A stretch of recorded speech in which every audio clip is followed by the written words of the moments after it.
Assalamu alaikum wa rahmatullahi ta'ala wa barakatuhu. ‘Yan uwa musulmi al'umma baki ɗaya. Barkanmu da sake saduwa da ku a cikin wannan lokaci, kuma barkanmu da sake haɗuwa a cikin wannan tasha mai albarka, taskar Asraru TV. ‘Yan uwa, kamar yadda kuka sani, yadda tashar nan take kawo muku asararai na yankan shakku, to a yau ma ‘yan uwa ga wani babban laƙani mujarrabi la shakka fihi, wannan tasha tamu ta kawo muku shi. To ‘yan uwa, kamar yadda kuka sani, da Allah ku yi mana subscribing sannan ku danna alamar ƙararrawa domin samun ci gaban asararanmu a duk lokacin da muka ɗora. To ‘yan uwa, wannan asiri shi da muka gani asiri ne na mallaka. Kamar yadda kuke gani, maliki yawmiddin asiri ne na mallaka.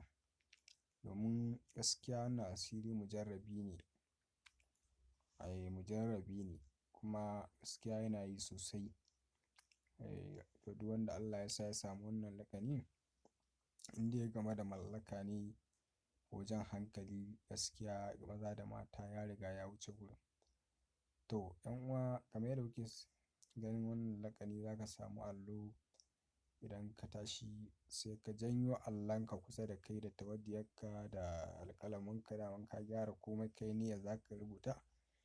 To kamar yadda kuke ganin ta, wannan aya ita kaɗai ce, maliki yawmiddin, za ka jawo ta ka rubuta ta a kan allonka, amma za ka rubuta ta ne ƙafa 9. A cikin ƙafa 9 nan, to kowanne mimun da kake gani haka, shi ne za ka buɗa shi, kuma ka sa suna a ciki, sunan mutumin da kake so ka ja hankalinsa ka mallake shi, domin ku yi mu'amala ko ku ci gaba da mu'amala, ko ku kasance dai gaskiya shaƙiƙan juna.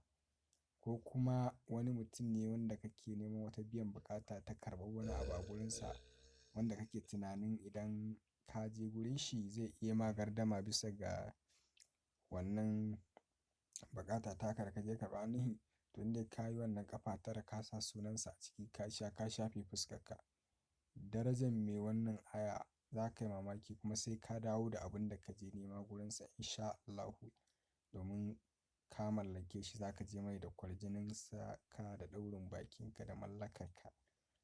To ‘yan uwa, shi wannan laƙani dai da kuke gani gaskiya mujarrabi ne, saboda haka ka jarraba ko ki jarraba. Mace ma za ta iya yi ga mijinta, ko kuma wani dai abun da, in budurwa ce, saurayi wanda take tunanin tana son sa, to amma sai ya kasance yana zuwan mata da wasanni haka wanda yake zai yi ba zai ba, to za ki iya sawa a rubuta miki sunansa sai ki dinga sha.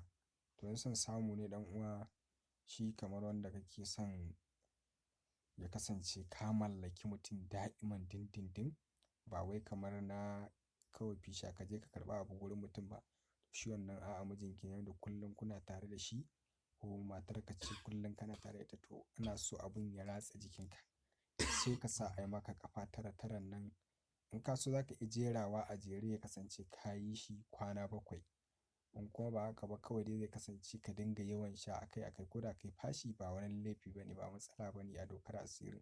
To amma ya kasance kana ɗan yawan sha a kodayaushe, saboda ya kama jikinka cikin 'yan watanni 2 zuwa 3 haka, to asirin ya bi jinin jikinka in sha Allahu. To za ka yi mamakin yadda wannan mutumin ko wannan matar da ka sha sunan nata ko nashi, za ka yi mamakin yadda zai so ka da mu'amala da kuma girmama ka da zai dinga yi a cikin dukkanin lokacin da ya haɗu da kai.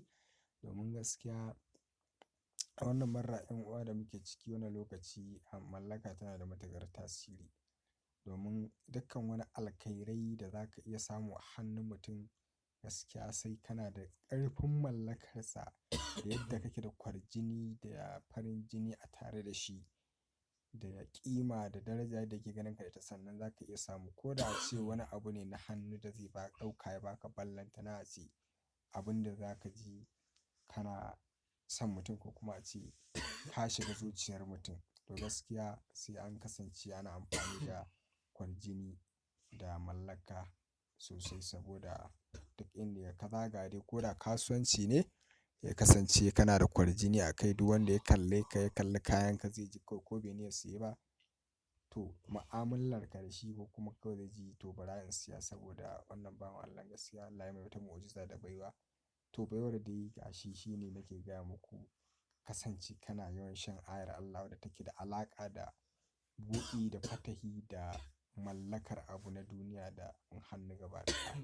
To 'yan uwa da Allah, kamar yadda kuka sani da Allah, in wannan shine zuwan ka farkon wannan tasha dai kai mana subscribe sannan ka danna alamar ƙararrawa domin samun asirinmu da za mu ɗora muku a duk lokacin da muka ɗora 'yan uwa. Wassalam, anan muke cewa Allah ya yi mana muwafaƙa, Allah ya sa mu dace, Allah kuma ya ba wa kowa ikon jarraba wannan asiri kuma Allah ya ba da sa'a. Amin.